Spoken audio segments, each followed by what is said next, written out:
and welcome to the latest round of the Operation Motorsport eMotorsport iRacing League here on RaceSpotTV. It is the final third of the season and it starts tonight from Watkins Glen.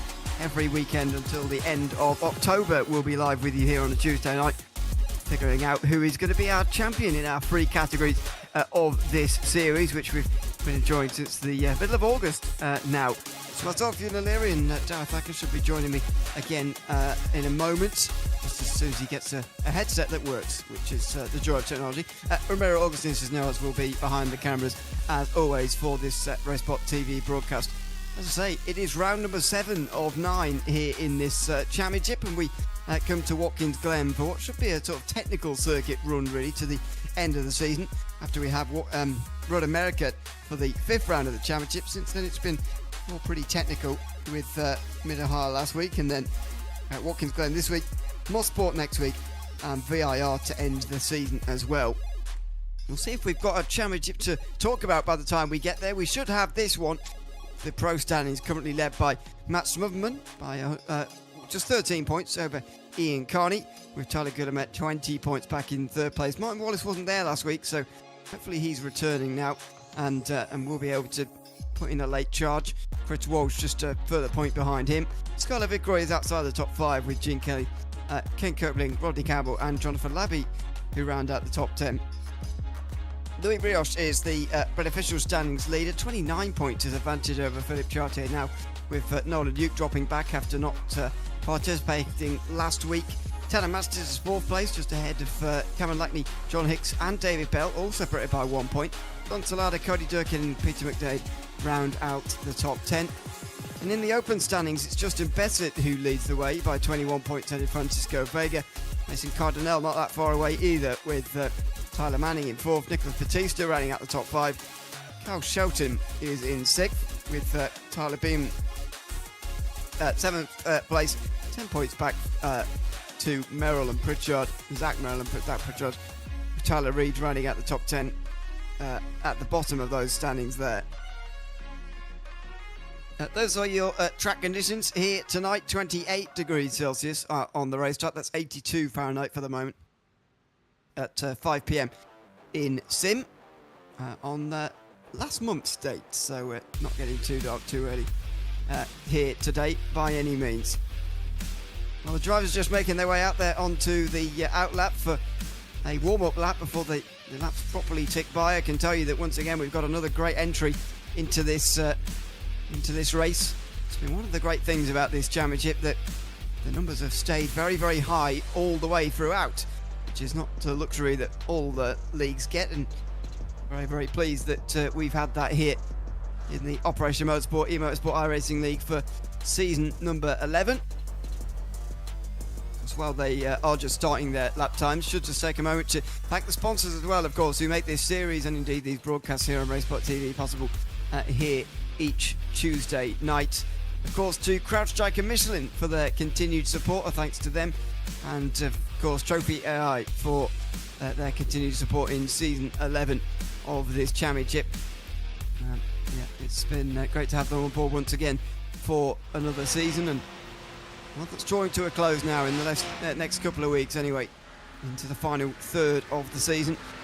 And we've got 3 championships that certainly do leave us with a little bit of doubt as far as who's going to be the winner of them goes by the very end of the season. Hopefully we will get three finales towards the very end, but you never know. You never know what we're going to get in this series. We'll follow some of these opening lap times. Ian Carney, who is out there in car 54 of the Porsches. As you'll know, in case you've been following this series in the past, Carney a pro driver, as you can see by the blue graphics next to his name. He's still waving around a little bit on this lap actually, so clearly still getting up to speed and is not fully up to pace yet.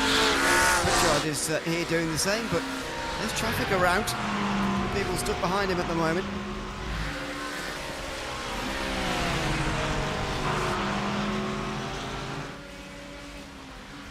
The final corner for Pritchard, and over the start-finish line. 38.3, that says. That's hard to believe.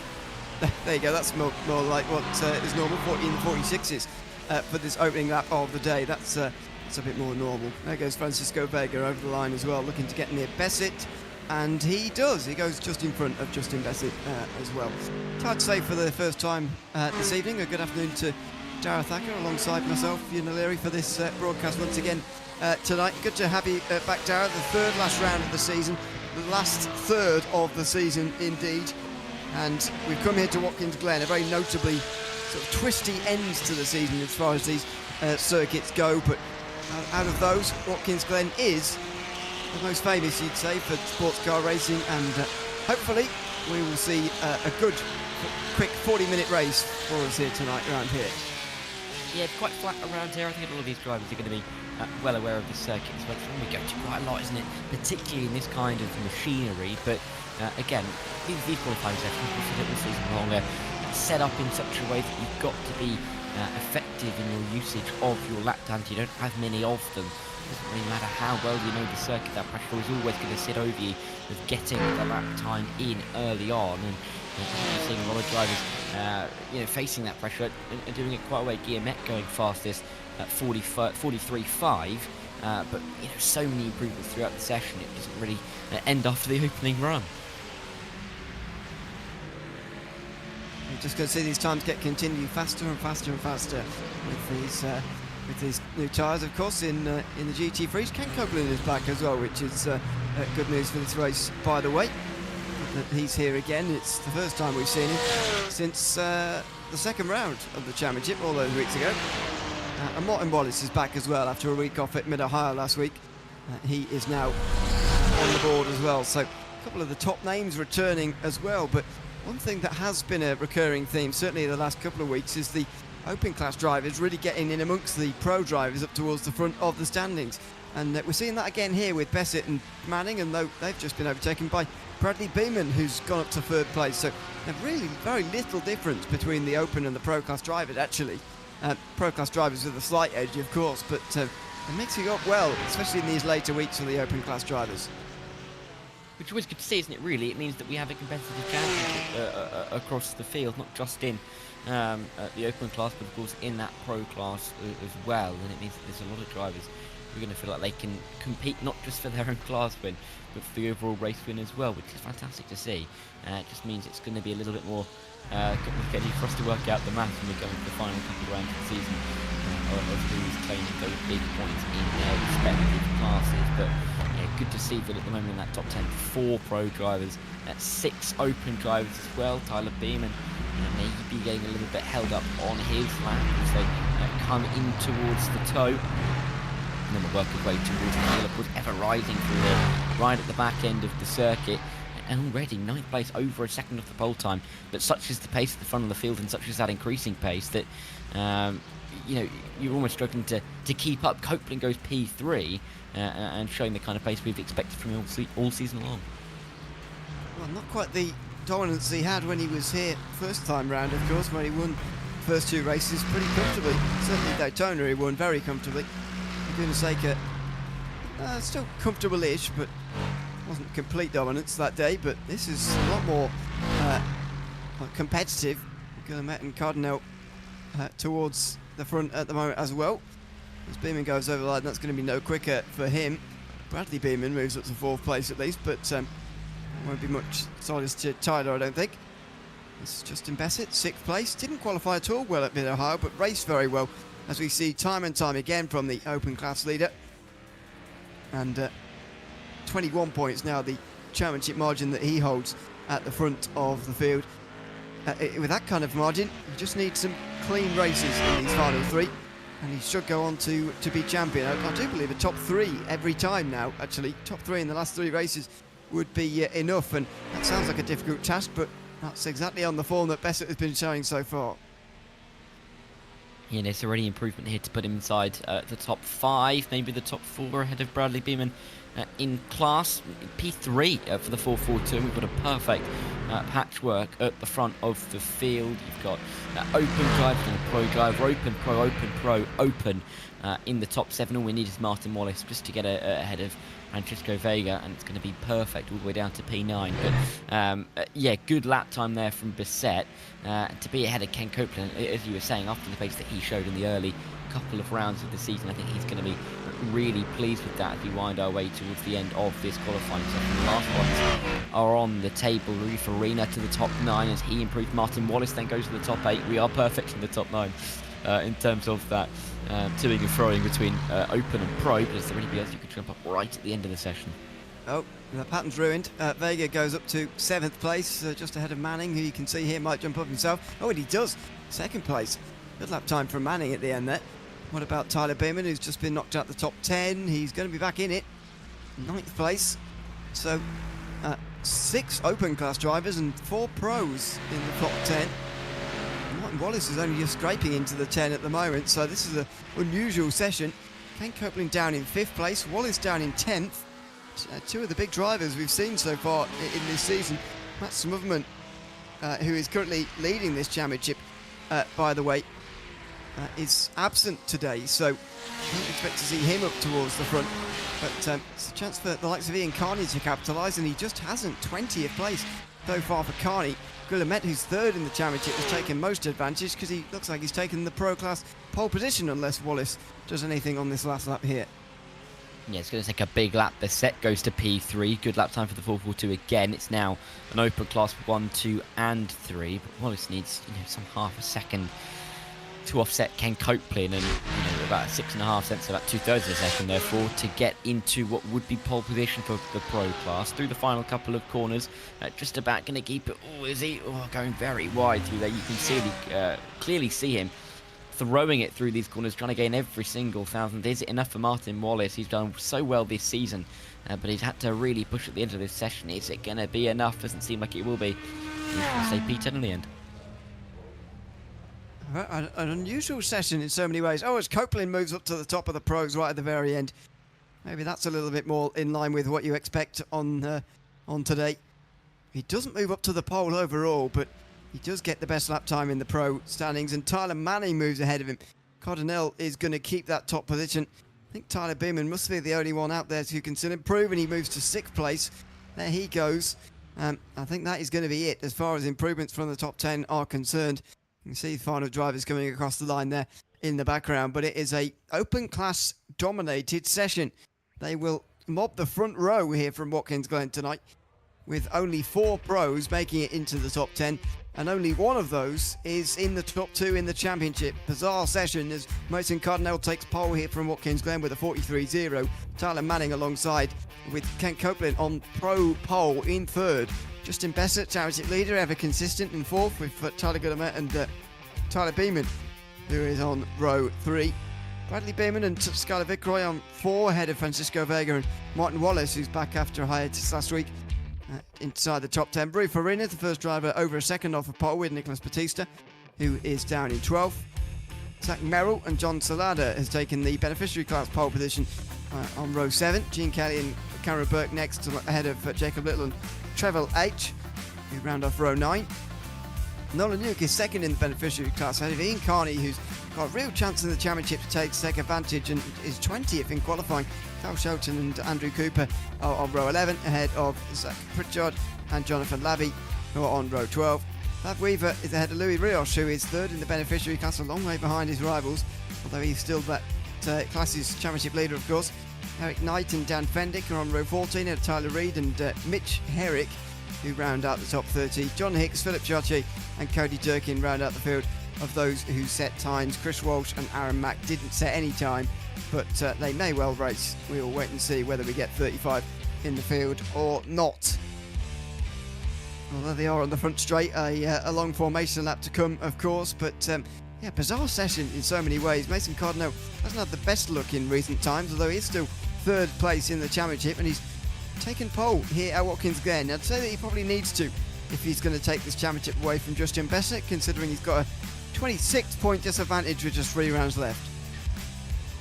Not exactly what you'd want going into the final stretch of the season. This is a really important race, I feel. I always think that the 3rd penultimate or third last, I should say, race of the season is a really important one psychologically, because if you can close that gap and give yourself 2 races to go, and even if it's at that 20-point margin, give or take, or less than that, of course, you really feel like you're in a position to try and gain those points back. The second that slightly ekes out towards 30 and further than that, you're making the maths a little bit more difficult for yourself. It's going to be more tricky, I think, to find yourself in positions in the last 2 races to be able to regain those points. So this is going to be a really important race. And we always say 40 minutes, it's not quite a sprint race, but it's also then not really quite an endurance race. Difficult to really judge how to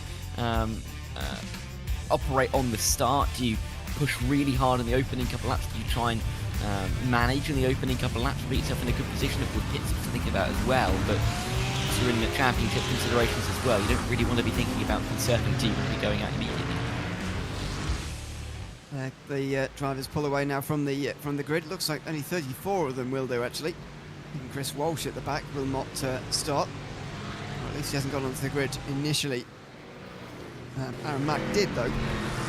Despite the fact he didn't set a lap time in that qualifying session there.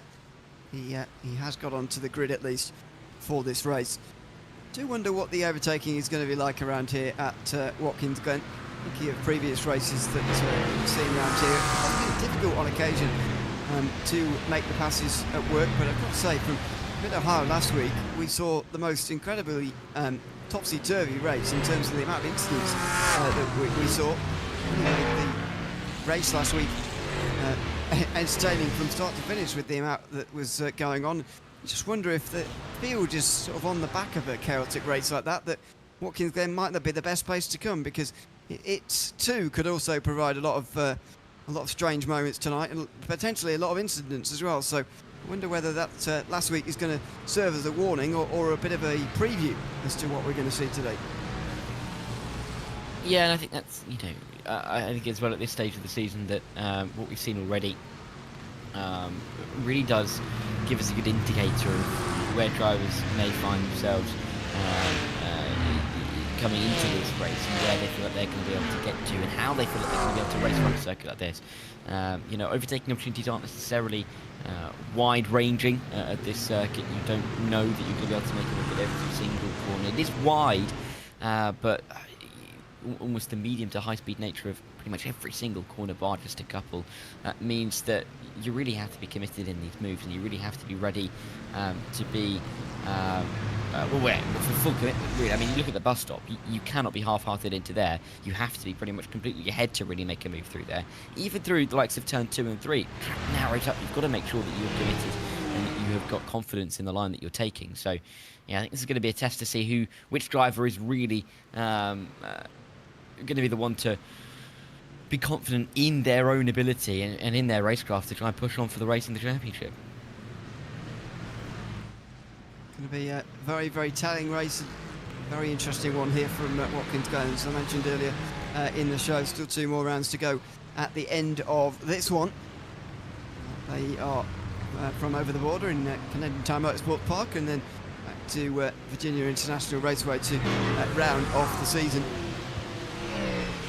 Coming just in a couple of weeks' time, of course, as the drivers now race to actually catch up to the back of the train. It's quite technical, and you do have to do a bit of catching up, and you've seen that in a couple of the cars a little bit further down as they get ready for the latest round on the Operation Motorsport eMotorsport iRacing League here from Watkins Glen. It's an all-open class front row here, rather bizarrely, at Watkins Glen. Let's see how they get on as they race up towards the start-finish line. They're not going just yet. Got to be wary in the midfield of that as they stack up. You can see this the fanning out in the background to 3 and 4 wide already as some drivers caught off guard. Charlie Guillemette, he's going to go for the lead. Oh my word, that would be great from 5th place. He's going to just tuck back in on row 2, having settled for a couple of places gained, but it's not on one of the open class drivers who lead the field on the way towards the hill for the first time. And there's signs of trouble as they look at the background. There might have been a contact there with that BMW, but they get through cleanly for the moment. Do they get through the narrow section? It looks like they do. Tyler Manning leads ahead of Mason Cardinale in towards the bus stop for the first time.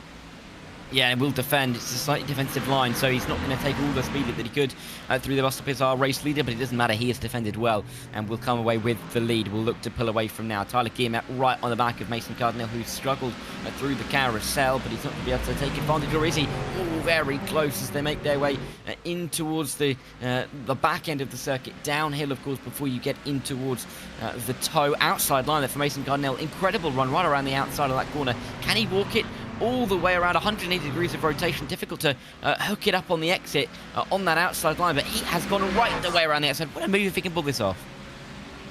Still side by side for the lead between Cardinal and Manning, and Guillemette is going to try and follow through here as Cardinal is overtaken by Tyler Manning at the front of the field, or re-overtaken.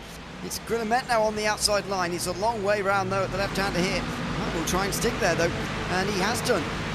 This is what happened on the start, by the way, for Aaron Mack. I said it, there was no trouble over the top of the hill. That wasn't entirely true.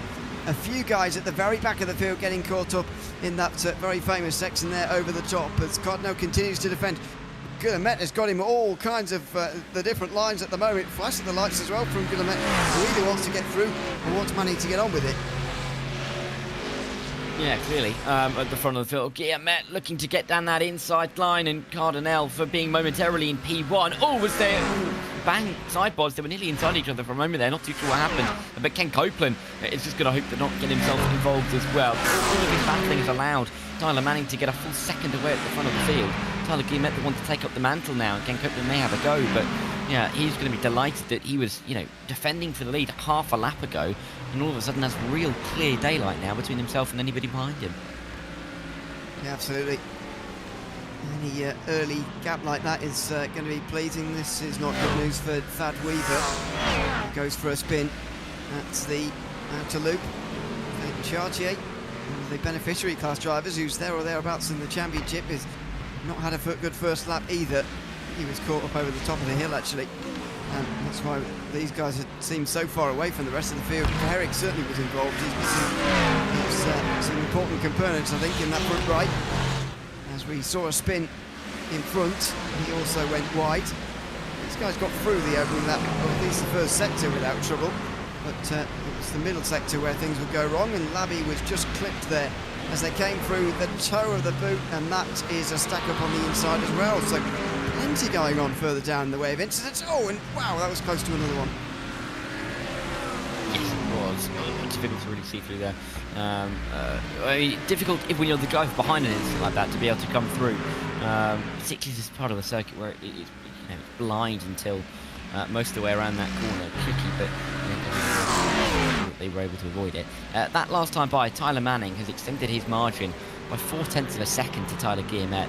Mason Cardinal still trailing him behind. Ken Copeland not really able to do much either. So Tyler Manning loving life at the front of the field right now. He is stretching his legs as he hoped he would. I think that's what he was hoping he would do on the opening lap as he made his way through the second and third sector. It was quite to be then, but the infighting really between Guillemette and Cardinal of who should take up the responsibility of going after Manning has allowed him to stay in front. You can see them bouncing their way through the chicane. Full commitment. You can gain so much time through that part of the circuit, because if you just take a little bit too much off the accelerator, you lose all of that time all the way through the carousel down into the chute as well. So really important to see the likes of Guillemette committed in trying to gain the time to catch up to Manning. John Salada fighting it out side by side, not really where you want to be right on the outside of the circuit. No, absolutely. Batista has lost a couple of places from the beginning of this race,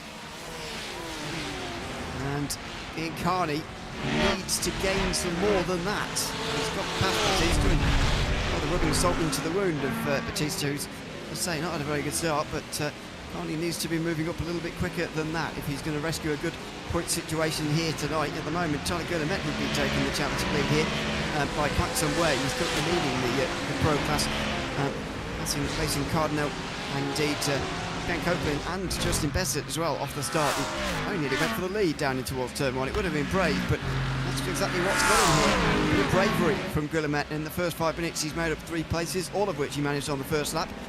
He's going to try and chase down Tyler Manning, although that won't be easy. He will want to be in the conversation for this overall victory for sure, and he's going to try and pull the group back on terms again. Yep, and he's doing a decent job in that at the moment, isn't he? We'll just have to see if this can work out for him. We're still early stages. I'll be interested to see how much these guys are pushing and whether that'll impact their pit stop strategy too much. Because we've seen drivers push it as far as they can in some of these races, as Tyler Beaumont goes for the move, gets around the outside, good move in the end.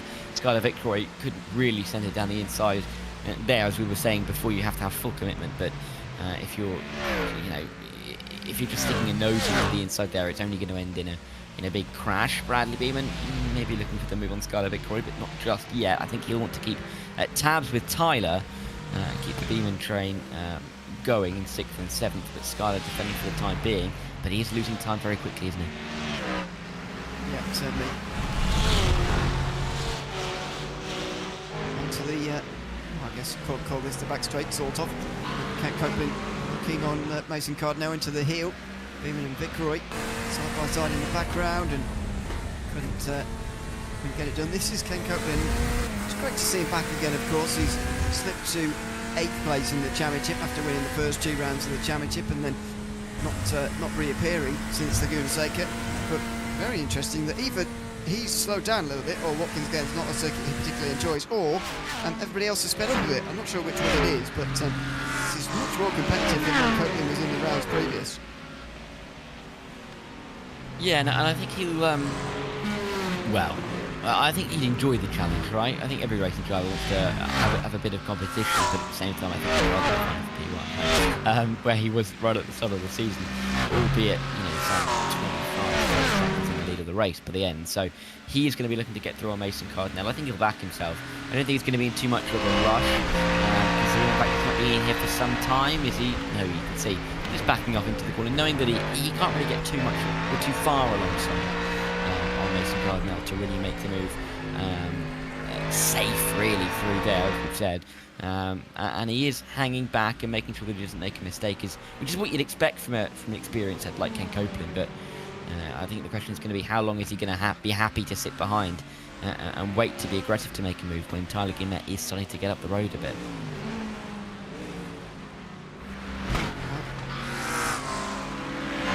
Just approaching a quarter distance in this race, and it's not quite been the plain sailing that has in the past for Copeland. He looks down the inside of Mason Cardinal there, but he can't make the move stick. And if he wants to stick with Gourmet and win his class, then he's going to get past pretty quickly, I'd imagine, with Gourmet getting away in the way that he is. And Tyler Manning extending a gap over this group as well in the way that he is. So this is important couple of moments here for Ken Copeland. And he's just putting that pressure on in the background. Now through the final corner, that's a better line from him out of the turn, and see whether he has a go at turn number 1 or whether he has to wait again. He's just struggling to get past, really struggling to get past, and again towards turn 1, no chance that time. No, he's staying behind for the time being.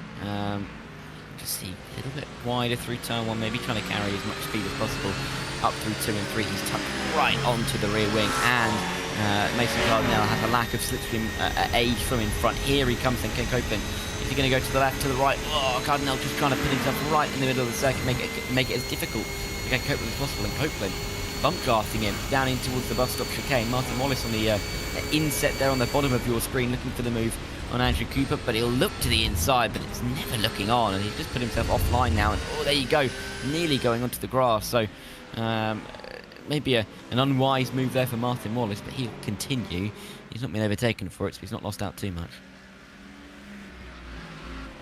Well, no change for these three, but Knight continues to get closer to Manning front in this race. Half an hour just to go. Pit stops will come about halfway, but window is not far from opening for anybody who wants to have a go early in the pit lane. Over the top of the hills is very off-cambered left-hander at turn 9 there, where the apex is constantly just away from you. And these final couple of sweeping corners as well. I mentioned at the start of the day that it might be a little bit difficult to overtake, but I get the feeling this is a little bit because these two are so evenly matched rather than the track's fault. See whether it's the same back here. Skylar Vicroy just in front of Bradley Beeman, and a number of others, actually quite a long train in behind if you count those others in the distance, for 7th place backwards. Yeah, it's quite a long trade, isn't it? I mean, with Victory and Beeman battling, I mean, it's allowed Tyler Beeman to get up the road a bit, hasn't it? But they have exchanged over the last 5-10 minutes or so. See if Bradley can come back at Skylar. Again, Skylar, without too much slipstream assistance, will struggle down into the bus stop. Here's John Salada at the 87. Rear end going to the penultimate corner. Great shots from our producer, Ramiro Augustin Chichineros tonight. You can just see that. So difficult if you're the driver behind. Look at them trying to get out of the way, panicking, get out of the racing line. And John Salada, is the car going to stop in time? I think just about. But that is not what you want to see if you're the car behind, especially if it's going to chuck you onto the grass. It's going to dirty your tyres and push you into that wall, which is already close enough on the exit for the final corner, and there's another around.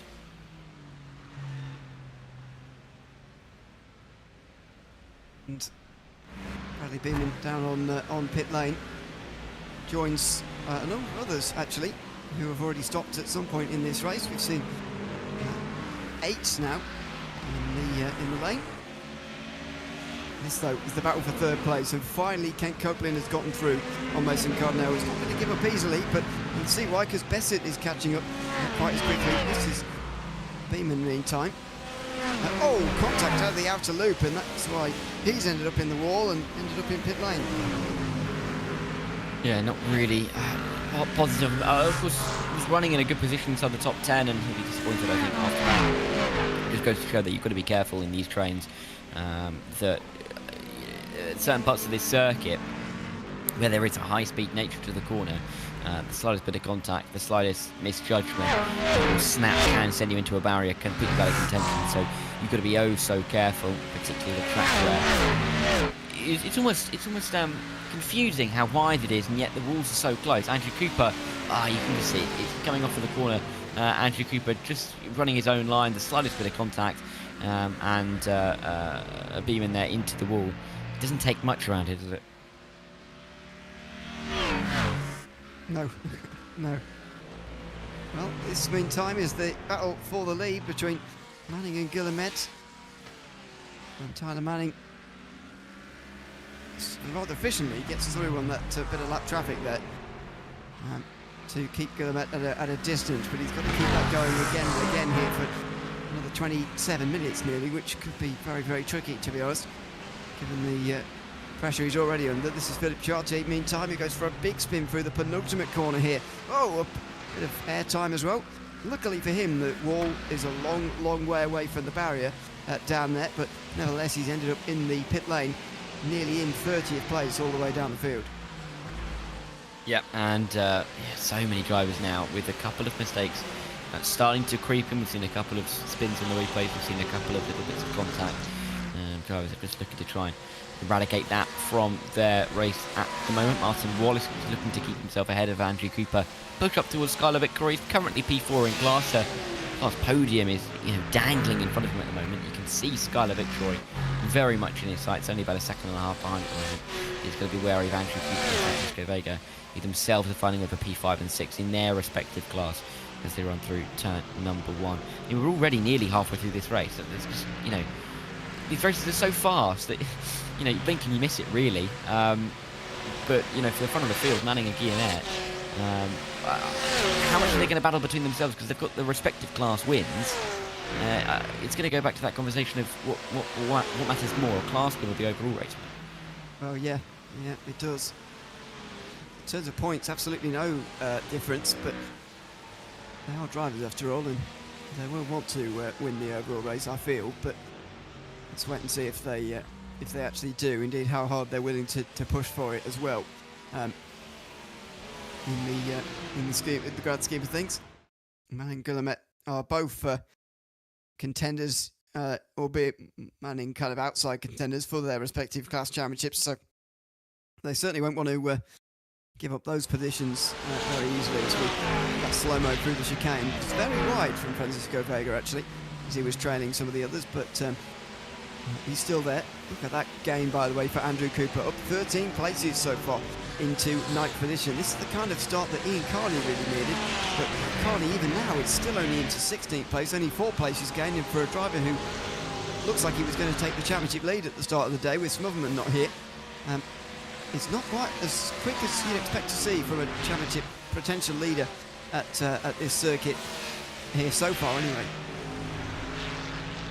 Yeah, and I think it's interesting. Like we said, this is a circuit that you'd expect drives to know very well. This is a track that we go to so often, you know, particularly on iRacing officials at Watkins Glen, because it is that known entity. It is again well, it goes down to it's a wide circuit where you can make overtakes, so it's a track that I think is used quite a lot. It's popular in that way. Very nice flow to the circuit, so it's a good one to drive, but therefore almost even more critical that we're seeing Carney struggle that bit more. A driver who's been up towards the front of the field in all the races so far at more technical circuits. Maybe the fact that, you know, more drivers have been here, more experience around this circuit means that just a higher rate of competitiveness in this one, but I mean, he's going to be finding his way through.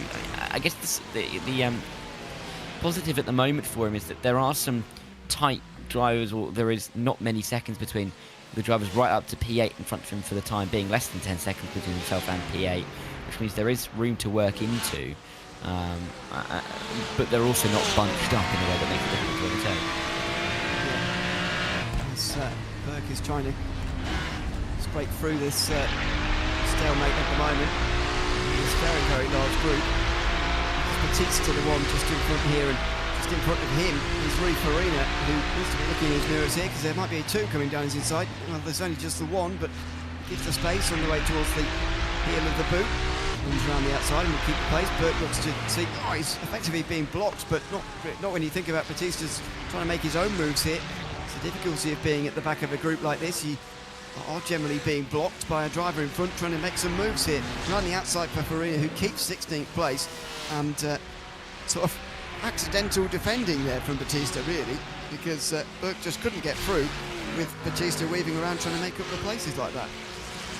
And Batista, I mean, keeping the position in, you know, any way possible, really. Cameron Burke right behind him to try and find his way through. Farina just up in front. Is there any good chance out of turn one? Can anyone get that driver? It doesn't really seem like there's been many drivers in the trains that have been able to capitalise, but Cameron Burke looks like he's got a fantastic exit to the opening corner as they run their way in towards the bus stop. You can just about see him looking for the outside line, maybe looking to get to the inside. There he is for the bus stop. In all of that, Francisco Vega past Andrew Cooper for P9, and we're going to see a second move at the bus stop this lap. No, not quite. Gene Kelly through there as well. Look at this three-car battle. Kelly involved. That's the first time he's been in the top 10 today. Yeah. So, trying to complete that move, and does so towards the toe, I think. Well, not quite absolutely confirmed. No, Andrew Cooper goes right round the outside and stays in front of Gene Kelly. So, that was not all done just yet, and Kelly not quite in the top 10 for an extended period of time anyway. And we'll frustrate him a little bit. Oh, Vega over the curve. We saw this a couple of laps ago actually from him. He's slowing down now, sort of on the racing line. Not advisable to do this. Trying to serve his slowdown while also defending, and it's quite difficult to do that, but it looks like he has actually got away with it this time. He somehow kept ninth through that. Yeah, he'll be disappointed to do that, will he? I don't quite know how he's been able to keep himself in front in all of that, but he's going to try and push on towards Martin Wallace, you'd expect. But good little battle towards the back end of the top 10. Good to see that, you know, we are still seeing these intense moments. Oh, there's a big old snap for Ken Copeland, it seemed, as he ran through turn number 3. Just getting onto the curb on the inside. Mason Cardinal, is he going to be able to take full advantage? No, Copeland will stay P3 as they bounce over the curbs, but that didn't look comfortable for Copeland. There's smoke up in front. Is that Guillemette? It is Guillemette. He's spun. Oh, he's still spinning. Oh, and he's just about going to hold it. Copeland and Cardinal Passett come through. I think Guillemette will only drop to P6 here, but disaster for him. Just lost the rear end. Must have done. Big news for the championship, that one, as Tyler Guillemette has trouble here at Watkins Glen. He was set to overtake Smotherman and Carney with the performance he was putting in, and in fact he only loses one pro position, but he's down to 6th place overall. Let's see how it happened here. So he was chasing down Tyler Manning at the front. It wasn't a battle for the lead. He clips the curbs there, and he just about grabs the wall. he's a bit over-eager trying to get back going again. He could have alleviated a lot of time loss there by just rejoining the circuit just a little bit more carefully than he ended up doing. Yeah, you could see he got back onto the circuit. Those tyres with a little bit of grass on. He tried to put too much accelerator down, too much throttle down, I should say. And he's come up with, well, a whole lot of rear end coming around on him. So, unfortunately, you could see, to start the incident, that he took too much curb on the inside. The car, almost taking flight there, and he's going to decide that this is the time to come into the box. Probably wise, actually, after putting a big old heat cycle through those tyres across the grass. So he will come in now and get himself serviced for the one and only time in this race, and he can get back out of the pit lane, get himself back into that rhythm with a fresher car and a fresher prospect, I think. Well, that is a huge moment in this race, and potentially this championship as well, as Guillemette pulls to a stop and just takes on his normal service. He will pull away from the box after a short period of time. 10.3 seconds, maybe a little bit longer than what you'd hope to see, but even so, it's not too bad. 6.5, by the way, was the stop for Ian Carney, so just gives you an idea that it was maybe a little bit long for Guillemette there, but better to have enough fuel in than just not enough, as we know. This is Ken Copeland, who's up to second place and is now the Pro Class leader, actually, but again, this is far from the dominance we saw from him in his first stint in this championship season, and he's still 5 seconds adrift to Tyler Manning, who's looking like he's controlling this race now. He does. I think he was pulling away from Guillemette before anyway, but then the mistake from Tyler has just made it that little bit more comfortable for Manning. I think the one driver, though, that you wouldn't want to be the one chasing you down is Ken Copeland. But if you were offered a 5.5 second lead with 17 minutes to go, yes, there's a pit stop that you have to fit in there somewhere as well. But I think he'd be feeling pretty good about that. Mason Cardinale's going to come into the box. You can just about see that in the background. He comes in from P3. And so where he comes out will be a good judge of where we'd expect the likes of Copeland and Manning to emerge from the pit lane. Vega through on Wallace, but that's because he's coming to the pit lane. Andrew Cooper as well.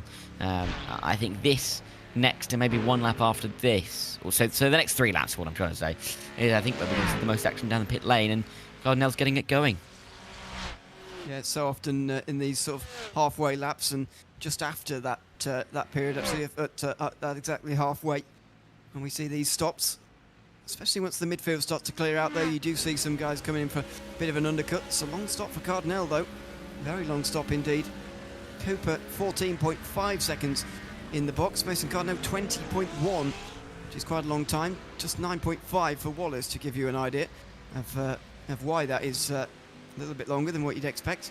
Cardinale now behind Tyler Guillemette, so it gives you an idea of where he's going to end up. That's Rui Farina taking too much speed through the bus stop chicane, and he will have a slowdown as a result of that. Again, a lot of people trying to sort of cleverly serve their slowdown without losing any places, but it's quite dangerous to do that on the racing line. Luckily, Batista saw that coming, went right round the outside and gets into the top 10. Yeah, and again, it goes back to the idea that this is a wide circuit, but it feels very narrow indeed, especially in moments like this. Farina, you're going to see that car's drifting wide, and you don't really want to try and make the corner at that point, because you'll either put too much lock in and the rear end wants to step around, or you'll bounce yourself over that curb.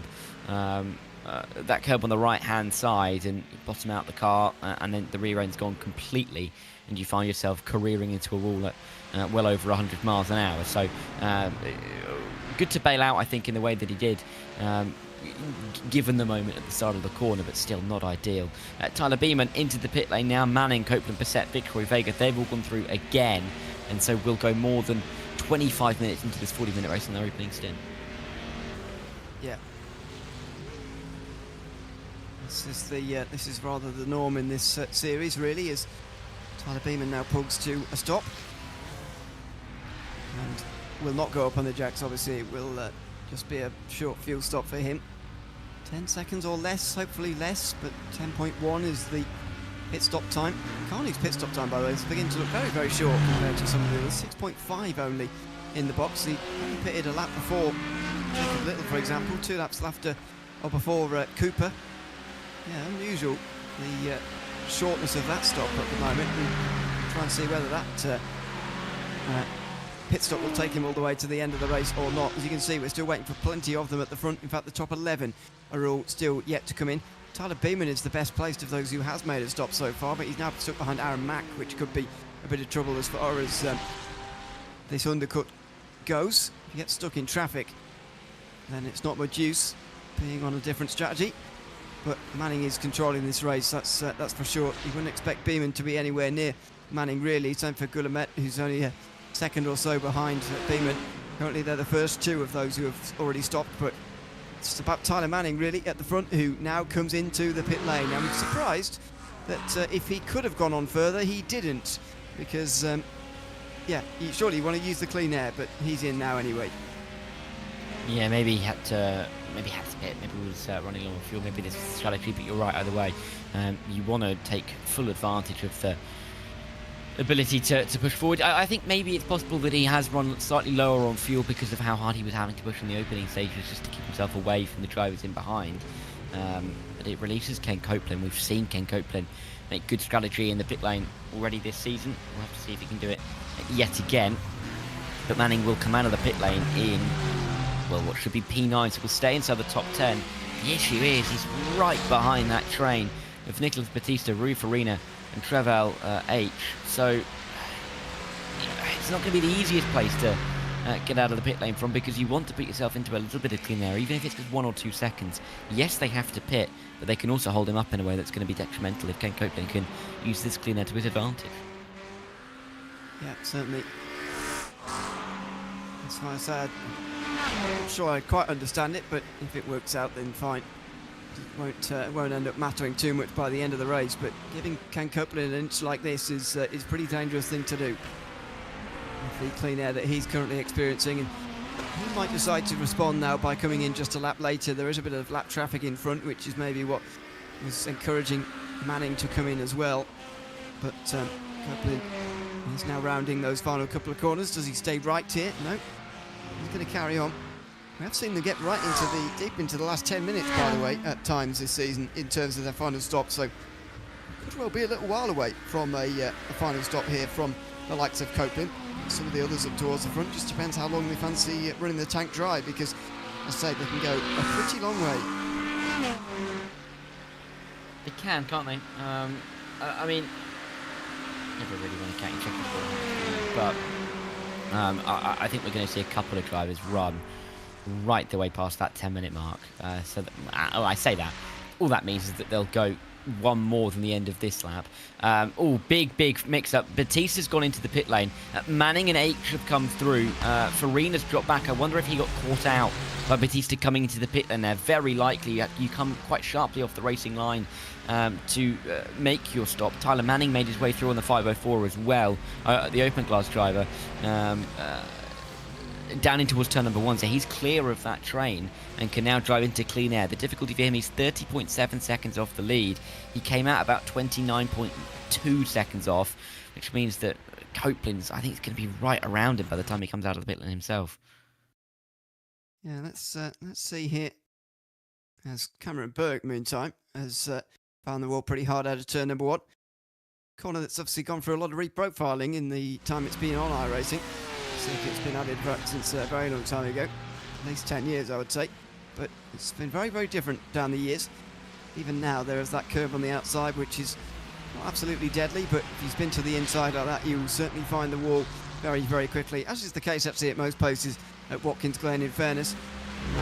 Very often find the wall very, very quickly, as Rui Farina, Trevel H and Tyler Manning all fight here for 6th place currently overall. They're all open class drivers, by the way, still waiting for their pit stops. 10 minutes to go and they are still out there using that lower fuel to try and make a bit of speed while they can, as Vega now joins the others in the pit lane, having made his final stop, or he's making his final stop now.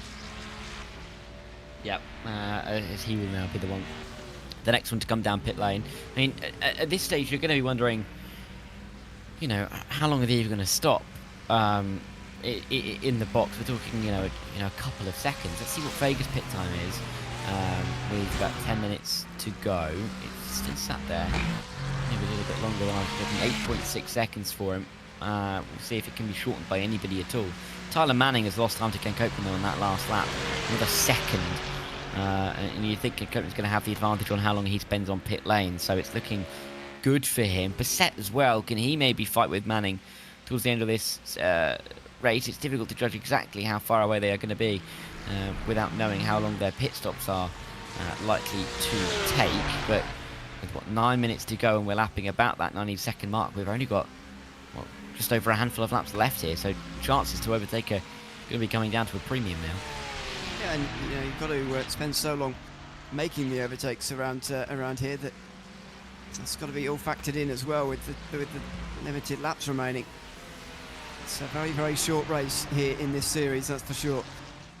And you've got to make use of the time that you've got. You've got to qualify quite well as well. And speak about that in relation to Ian Carney here tonight, we've seen a big twist in the Pro Class Championship here tonight, that's for sure.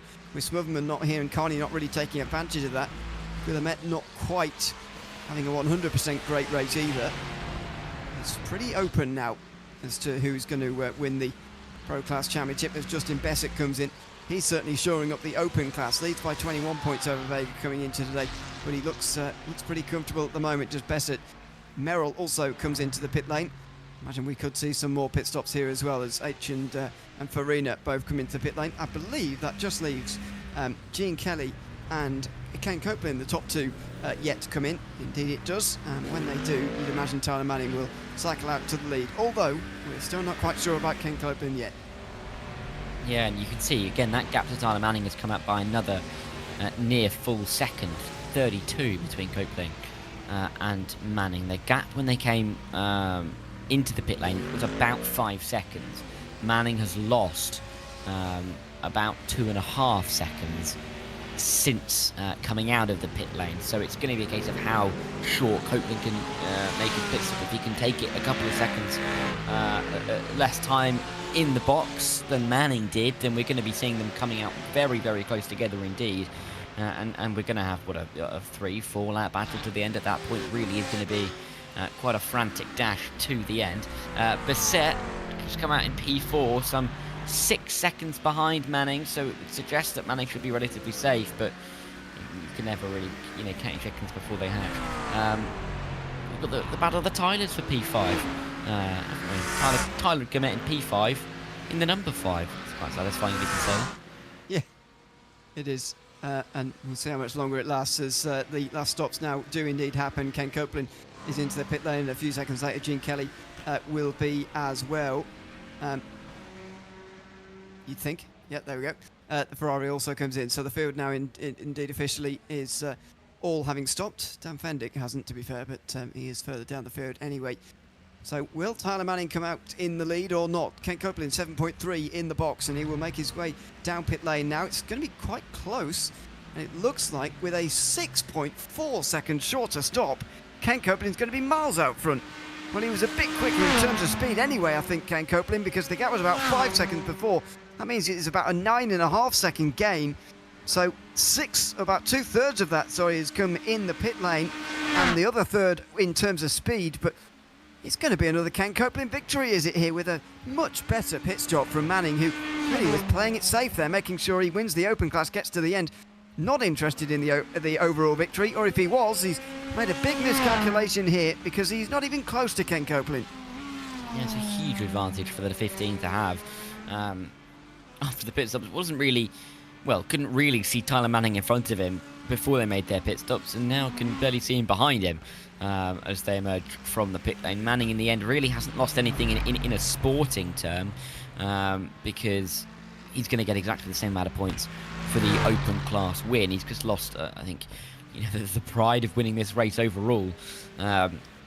If Ken Copeland is able to bring this home over the remaining, I think it'll be 3 laps, maybe 4, when he crosses the line. So, yeah, Manning, I wonder what Manning will be thinking if he, just shocked to see Ken Copeland, or not really. It is Ken Copeland. We saw how dominant he was in the opening couple of rounds, but I'm sure he'll be slightly disappointed, won't he, because he was in such a strong position, and to come up with the overall race win, and it just doesn't look like it's going to happen that way.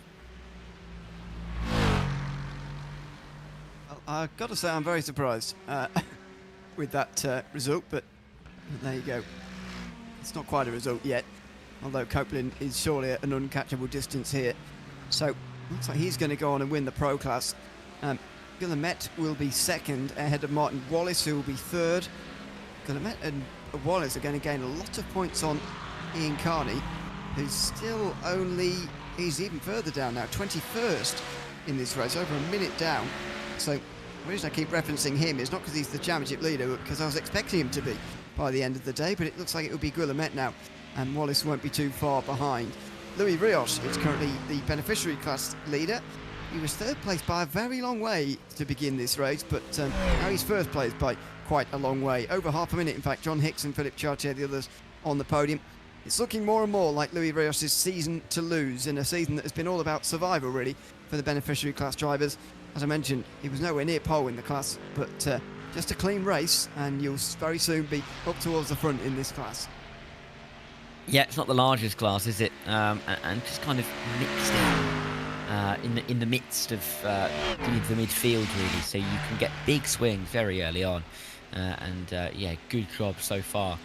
Clearly being done by Louis Rios, who has had a very good race after starting in a difficult place. I mean, no one else is really close to him, are they, at all? He's got well over half a minute in front of anybody else in his class. It just goes to show that if you can keep it clean in that mid-pack and in that beneficiary class, you're going to be in an absolutely stellar position to come away with a race victory. There's only 2 laps to go as well for him to bring it home, or nearly 3, of course, because he's nearing a full lap down. But Martin Wallace will have 2 more laps to go when he comes out of that final corner. Ooh, careful though, that's wide through the penultimate. Everyone goes wide through their iRacing track limits. You pinged for that, didn't they? No, although they have changed the rules at turn 8, which I'm pleased about in the last update. The heel of the boot, as we... I thought that was slow motion, he was going so slowly. Weaver was just pulling out the way and trying to sort something, clearly. Something technical. He has since dropped a lap down, by the way, nearly 2 down, actually, on the overall leader. Ken Copeland, meantime, under a lot of pressure, suddenly, very suddenly, from Tyler Manning. And looks like we do have a race on for the victory here. 2 minutes to go.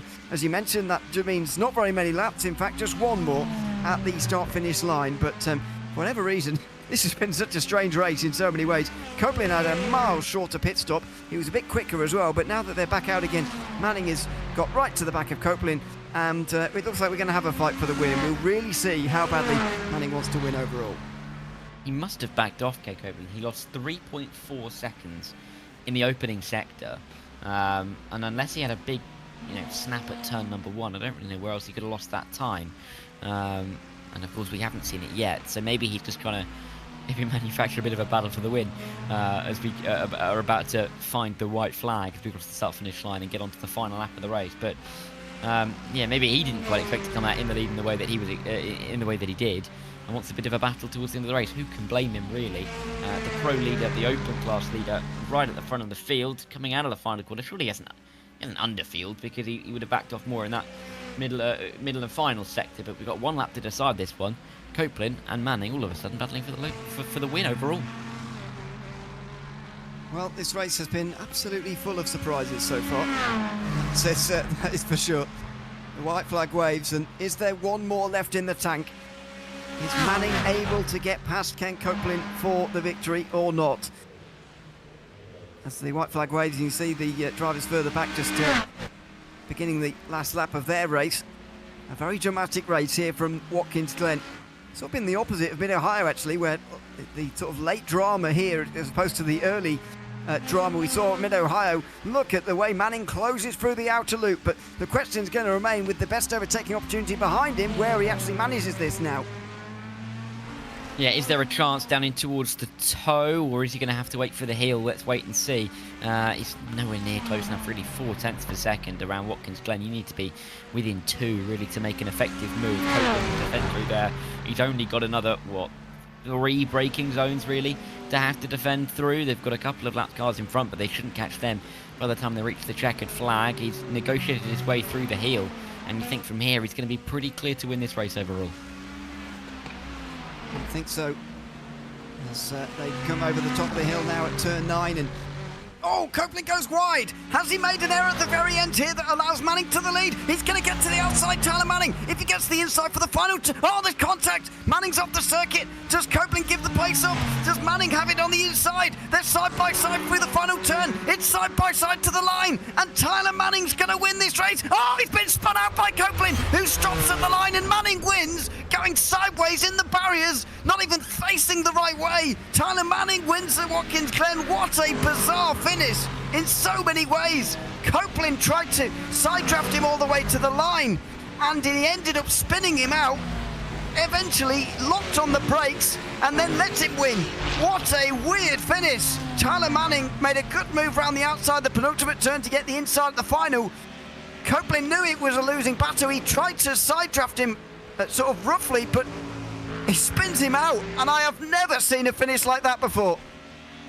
Yeah, I can't remember the last time I saw a driver win a race while facing the wrong way, with second place slamming on the brakes as they crossed the line. Incredible finish to the race. Bissett, Guillemette, they're going to feel disappointed that they were unable to take advantage of that in the end. I mean, Guillemette, note on him, only a 10th off of the overall podium after that big spin that we saw out of the bus stop chicane. Congratulations to Louis Rios as well, winning in that beneficiary class. But if that doesn't sum up the race, and in a way sum up the season, I don't really know what does. Look at that, across the line they go. Copeland slamming on. Get a screenshot of that for the socials. What on earth is that all about? I mean, well, obviously no, they were fighting for the win. Obviously, that's what that's what that was all about. But that you'll be hard pushed to find a finish more dramatic than that anytime soon. That was unusual in so many ways, but thrilling as well. So unexpected towards the line there. Say, you can understand exactly what Copeland's doing, but as soon as he realised he'd actually gone too far with that side drafting, because that's the way to do it. If you're slightly behind and you are trying to side draft your way back on terms, you do have to make a little bit of contact, not quite that hard, but you do have to make a little bit of contact. In the end, though, realised his mistake and let Manning spin across the line in victory. What an end to that race. Half a second is Manning's victory margin with Ken Copeland behind. He will still win the Pro Class, by the way, quite comfortably, as Tyler Guillemette couldn't quite get past Justin Bassett at the line there. Tyler Beeman rounds out the top 5. 3 Tylers in the top 5. So that's some sort of statistic record somewhere. Mason Cardinale is in 6th place ahead of Martin Wallace, who will be on the podium of the pros and probably move up in the championship as well, maybe even to 2nd. Francisco Vega, Skylar Vicroy and Gene Kelly round out the top 10. Zach Merrill just inside a half minute off the win, with Andrew Cooper next. Carl Shelton was in that group actually, so was Jacob Little and Nicolas Batista running up top 15. Trevor H and Rui Farina next to Louis Rios, who wins in the beneficiary class. Aaron Mack and Ian Carney round out the top 20. A long way back for Carney, sadly for him. Tyler Reid 21st, just over a minute off the win as well, with Jonathan Labby, Cameron Burke, Dan Fendick next. John Hicks and Philip Chartier were on the podium of the beneficiary class as well. Eric Knight on the lead lap before Zach Pritchard dropped one down. Nolan Uke, who's up there in the beneficiary championship, ended up one lap down. Thad Weaver got back into the top 30 at least late on there. Mitch Herrick was 2 down, and the non-finishers, Bradley Beeman, John Salada, Cody Durkin and Chris Walsh in the 35 drivers who started today. Well, what a finish that was to the race. As I mentioned, you'd be hard pushed to find a finish more dramatic than that, but let's chat to some of the beneficiary class drivers first of all, before we go any further. First of all, the race winner tonight, Louis Rios, who can join us again. Louis, welcome in. Good to have you with us. I must say, you've been on our cameras more in one of these races. It was not the busiest from what we saw, but obviously you did go from not on pole in qualifying, nowhere near, to the victory by quite a long way. What would you say was the key to that here tonight? Was it as simple as staying out of trouble? Yeah, I think that sums it up right there. Even it's just staying out of trouble today, and almost put myself into trouble a couple times. But yeah, unfortunate to see the guys up ahead, Nolan and John, who had incredible pace today, get wrapped up in some accidents and stuff. But I guess that's racing. Yeah, of course, and this furthers your championship lead now going forward into the next rounds to be over 30 points. Just what's your approach to these final 2 rounds now, knowing that it's not the big results, it's certainly not the victories that you need anymore? Are you still going to be going for those as you try and wrap up this championship? Definitely still going to be going for the victories. It's going to be about practicing these last few tracks just to improve. and to get a little bit more consistent. I think I've had consistency issues all year or all season when it comes to pace and qualifying. So yeah, just gotta tighten that up and do my best to keep it on track. Right, well, we look forward to seeing you again, obviously, in 1 week's time. But for now, thanks for chatting to us, Louis, and congratulations again on the victory in tonight's race. No, thank you, and for a fantastic broadcast every week, guys. I love watching this back, and thank you to the sponsors and to Opmo for putting this on for us, man. It's always a great time racing with you guys. Thanks very much. That's Louis Rios, the winner tonight in the beneficiary class here at Watkins Glen in the Operation Motorsport eMotorsport iRacing League. We'll just carry on with the beneficiary class drivers next with Philip Chartier now as well. Philip, welcome in. Good to have you with us as well. A podium finish for you tonight in the beneficiary class with a 3rd place, but a chaotic race for those in the mid-pack. Just tell us a little bit about it from your perspective, how you survived tonight at Watkins Glen. Yeah, that was especially right there at the start, but being in the back where I usually start, being able to just to kind of see everything happen and just kind of be able to slow down and kind of work your way through it was very beneficial tonight, and being patient. How do you approach these final couple of rounds with an ever-increasing championship gap to Louis Rios? Is it something you're putting to the back of your mind now almost, that that's almost gone away and it's the individual races you're focusing in on, or are you still hopeful that you can make up that deficit in the final 2 weeks? Yeah, we talked one of my first podium finishes earlier in the year, and I was hoping just to be kind of in the middle, and here I am finding myself in that race. I'm just focused on being patient, kind of racing my race, not force it too much. If I can get up there, that'd be great, but if I can stay on the podium towards the end, that'd be awesome. Well, congratulations on a podium in the race here tonight, Watkins Glen, and thanks for chatting to us at the end as well. Thank you so much. Thanks so much. That's Philip Chartier, who finishes 3rd in the beneficiary class here tonight. I'm pleased to say that we've got the overall winner here tonight as well, joining us at the end before we wrap up. Tyler Manning, welcome in. Good to have you with us.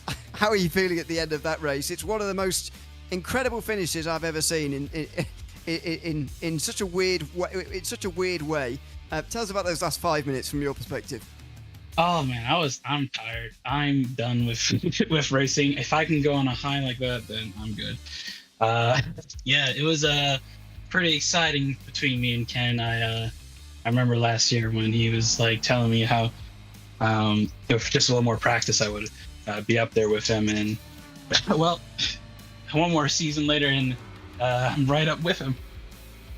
Yeah, and I bet you didn't expect to, if you were going to win the race, I bet you didn't expect to finish the race sideways across the line either. But that's a story for another day. I want to get inside the mind a little bit of your thoughts in those final 5 minutes, because it's a battle between you and a driver in a different class. You mentioned that you've been striving to be up there with Ken before, and it's great that you were able to be there at the end of the race tonight. But just how hard were you wanting to sort of get the overall victory, knowing that the open class victory was pretty easily sewn up by 8 seconds or so, even before you'd made that pass for the win at the very end there? How badly did you want the overall win as well as the class win tonight? Maybe not as bad as going sideways, but I was pretty happy with getting an overall win. But yeah, I was planning on being a pro this season, but other commitments didn't allow me to get to the officials too quickly. So I'm pretty happy just sticking with the open class for a lot longer. But yeah, overall win is pretty incredible. Yeah, well, congratulations on that overall win. It was a great race to watch at the end especially, and thanks for coming to chat to us at the end as well. Thank you. Thanks very much. That is Tyler Manning, who wins overall here tonight at Watkins Glen. I think that will be just about it for us in terms of interviews tonight. But Darrow, what a finish that was. We'll be hard pressed to get a better finish than that in the last 2 weeks. In fact, in any series you're likely to watch in the next few weeks. It was a bizarre finish in so many ways, but very, very entertaining final moments. Here they are again on replay. Copeland in the Corvette, Manning in the Aston Martin. This is one that will live long in the memory. Yeah, it's so confusing in many aspects all the way through the race, but even through the final corner. The fact that Courtney Neve had a good run, you could see him nearly get into the wall, and then the difficulty, then the contact, and then a complete, dead nut. I mean, he's facing Barney up in the tower. It goes under Barney, quite frankly. Incredible finish. I mean, Manning, you could hear it there. He was... don't know whether it was happiness or confusion or all of the emotions rolled into one, but he's going to have to carry it through because there's not a long break before we get to our next one, is there? Absolutely. It is 8 p.m. Eastern for the next round of this championship at Canadian Tire Motorsports Park on the 21st of October. I will say again, a reminder that clocks are changing around this time of year, so make sure you check what time that actually is in your area, but it's 8 p.m. Eastern time on October 21st. That is the next round of the Operation Motorsport eMotorsport iRacing League, coming to you live here on RaceSpotTV from Mosport. Hope you've enjoyed the show here tonight. It's been a great finish to this broadcast, and as I say, hope you've enjoyed it. I've been Ian O'Leary alongside Darragh Thacker with Ramiro Augustin Cisneros behind the cameras. Until we see you over the border in Canada for the next round of this championship in exactly 1 week's time, it's goodbye for now.